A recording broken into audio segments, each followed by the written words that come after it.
Rian atau Ryan ya, dari Medan. Shalom, saya mau bertanya, apakah kita manusia dapat menyatakan bahwa suatu ajaran yang tidak sesuai Alkitabiah itu sesat? Tolong berikan kepada saya ayat Alkitabnya, pendeta, supaya saya teguh dalam iman. Mohon penjelasannya. Terima kasih, Tuhan Yesus memberkati. Silakan Pak Pendeta. Terima kasih Saudara Rian atau Ryan dari Medan.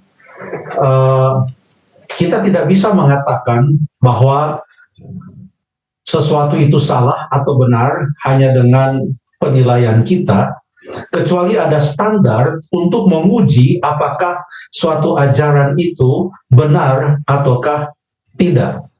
Dan bagi kita umat Kristen, standar itu adalah Alkitab.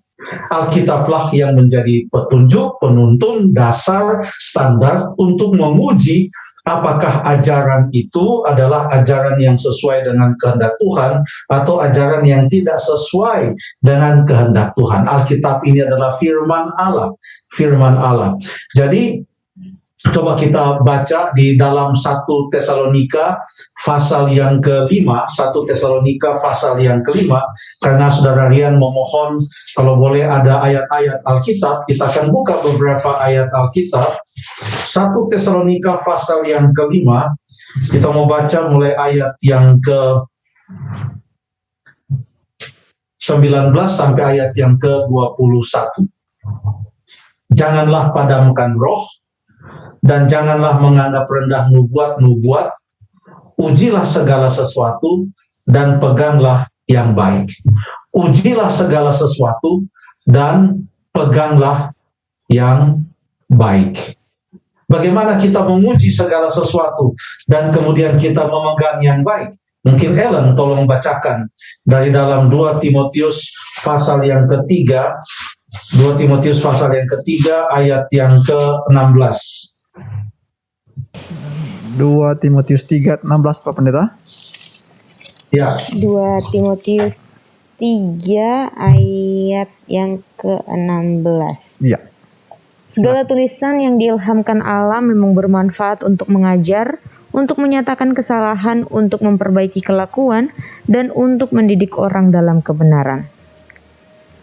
Terima kasih. Di sana dikatakan ada 4 fungsi dari segala tulisan yang diilhamkan Allah. Apa saja keempat fungsi itu? Tadi yang sudah dibacakan oleh Ellen. Di sana dikatakan mengajar, menyatakan kesalahan, memperbaiki kelakuan, mendidik orang dalam kebenaran. Salah satu fungsinya adalah menyatakan kesalahan. Artinya menyatakan mana yang salah dan mana yang benar. Ya.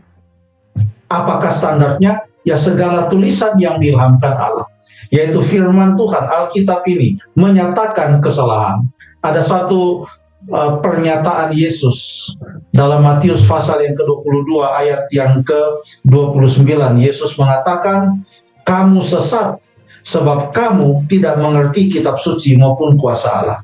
Jadi orang yang tidak mengerti kitab suci, lalu kemudian dia mengajarkan suatu hal yang lain selain yang diajarkan oleh kitab suci, maka ajaran itu akan menjadi suatu ajaran yang salah, yang bisa saja menyesatkan. Ya, kurang lebih demikian. Terima kasih.